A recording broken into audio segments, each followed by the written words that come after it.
Bismillahirrahmanirrahim. Assalamualaikum warahmatullahi wabarakatuh. Saya atas nama Sniati dengan NIM D01180009. Di sini saya akan mempresentasikan materi mengenai pengetahuan dasar K3, di mana outline-nya itu terdiri atas 5 outline. Nah, yang pertama, keselamatan kerja. Pengertian dan tujuan keselamatan kerja. Keselamatan kerja merupakan suatu usaha untuk melaksanakan pekerjaan tanpa mengakibatkan kecelakaan. Adapun tujuannya yaitu untuk pencegahan agar setiap personel tidak mendapatkan kecelakaan dan peralatan tidak rusak, tidak mengganggu umum serta lingkungan.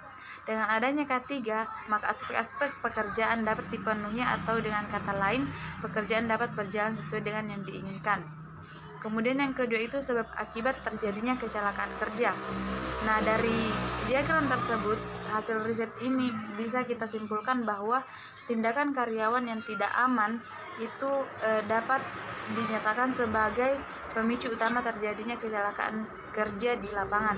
Kemudian kerugian akibat kecelakaan kerja itu terdiri atas 3, yaitu terhadap karyawan, keluarga, dan perusahaan.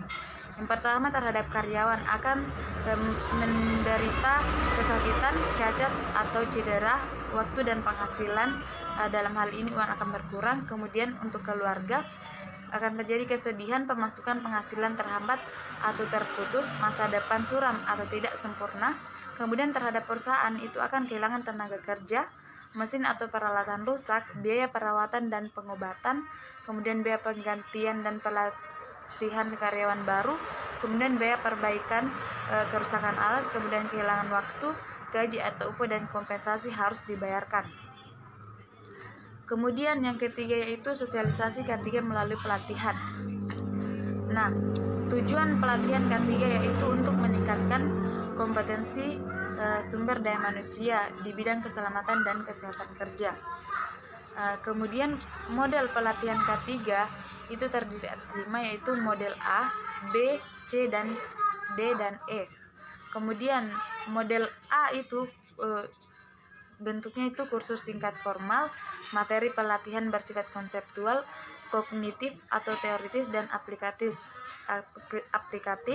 Kemudian keterampilannya pelaksanaan tugas. Nah, model B itu pelatihannya dalam bentuk pekerjaan nyata. Kemudian model C pelatihan dalam pekerjaannya nyata tapi dia khusus. Kemudian model D itu sesi informasi, forum untuk menyampaikan informasi dengan dominasi. Kemudian model E itu pengembangan profesi melalui pendidikan spesialis. Kemudian yang keempat, siklus K3. Nah, siklus K3 dilakukan secara terus-menerus, baik secara harian, mingguan, maupun bulanan. Ini bertujuan untuk menjamin pekerjaan dilakukan secara aman dan nyaman, serta tidak menimbulkan penyakit bagi pekerja. Kemudian, siklus K3 dilakukan oleh kelompok kecil pekerjaan yang menangani pekerjaan sejenis, dipimpin langsung oleh kepala grup kerja. Nah, ini untuk siklus harian K3. Kemudian siklus mingguan K3 itu merupakan evaluasi oleh manajemen proyek terhadap kelompok-kelompok kerja. Kemudian siklus bulanan K3 itu penyampaian informasi dari manajemen proyek kepada personil kunci proyek sebagai hasil evaluasi K3 oleh manajemen proyek. Nah, yang kelima itu ada asuransi.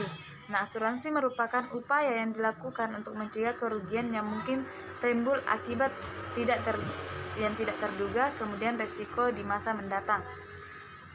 Kemudian bekerja konstruksi mengandung banyak risiko baik finansial maupun ancaman kecelakaan dan kesehatan pekerja yang terlibat. Kemudian asuransi tenaga kerja terdiri atas 2, yaitu jaminan sosial tenaga kerja yaitu Jamsostek, dan yang kedua yaitu BPJS tenaga kerja. Di mana BPJS ini terdiri atas 3, yaitu jaminan kecelakaan kerja, jaminan kematian, dan jaminan hari tua. Nah, yang terakhir itu ada asuransi jaminan pelaksanaan pekerja, itu terdiri atas 5, di mana yaitu jaminan penawaran, jaminan uang muka, jaminan pelaksanaan, jaminan pembayaran, dan jaminan pemeliharaan. Baik, itulah tadi presentasi dari saya. Terima kasih.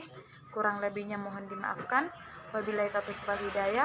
Wassalamualaikum warahmatullahi wabarakatuh.